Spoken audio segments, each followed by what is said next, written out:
Alors, pour ce numéro spécial que nous allons faire aujourd'hui, je vais seulement rappeler à l'Église du Seigneur Jésus de rester fidèle jusqu'à la fin. Vraiment, c'est très important. Car tout ce qui se passe aujourd'hui et qui arrive dans ce monde, c'est-à-dire des phénomènes bizarres, des contagions, des maladies, des tremblements de terre, ça ne doit pas être un effet de surprise pour les chrétiens. Peut-être pour le monde, ils auront une explication, mais pour l'Église, on sait ce qui arrivera et ce qui arrive en cet instant même. Et comme vous le savez, le monde est en train de courir à sa fin. Et ce sont les signes des derniers temps que nous vivons.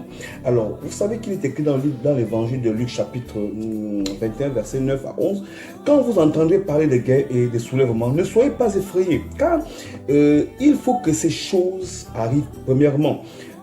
Mais ce ne sera pas encore la fin. Alors, il leur dit, une nation s'élèvera contre une nation et un royaume contre un royaume.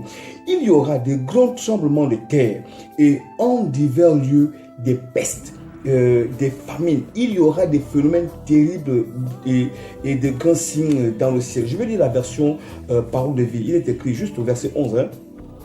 Il est écrit ceci, il y aura de grands tremblements de terre et dans plusieurs régions, il y aura la famine et de graves maladies. On verra des choses terribles dans le ciel et les gens auront très peur. Vous savez qu'aujourd'hui, tout ce qui se passe a toujours une raison. C'est-à-dire qu'on va donner une explication à ce qui arrive.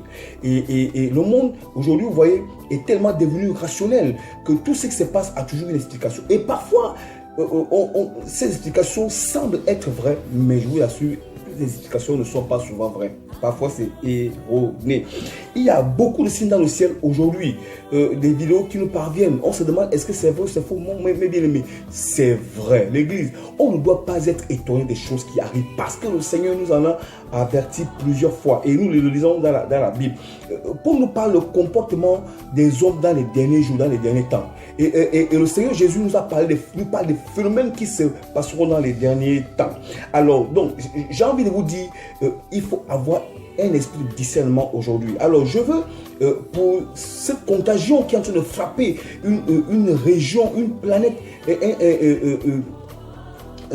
comment dire, la Chine aujourd'hui, qu'on appelle aujourd'hui le coronavirus, c'est une contagion. Alors, tous les pays du monde entier sont effrayés parce que c'est par le vent, c'est une maladie aérobie, c'est-à-dire que ça se transmet par voie respiratoire et c'est très dangereux.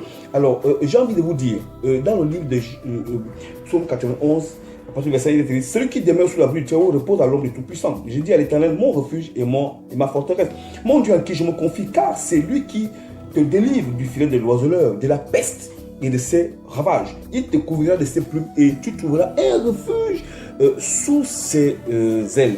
Sa fidélité est un bouclier et une cuirasse. Tu ne craindras ni les terreurs de la nuit, ni la flèche qui vole en plein jour, ni la peste qui marche dans les ténèbres, ni la contagion qui frappe en plein midi. Verset 10. Aucun malheur ne t'arrivera, et aucun fléau n'approchera de ta tente. Sois rassuré, tu ne seras pas atteint. 1000 tomberont de ton côté et 10 000 à ta droite. Que le Seigneur te bénisse. Amen.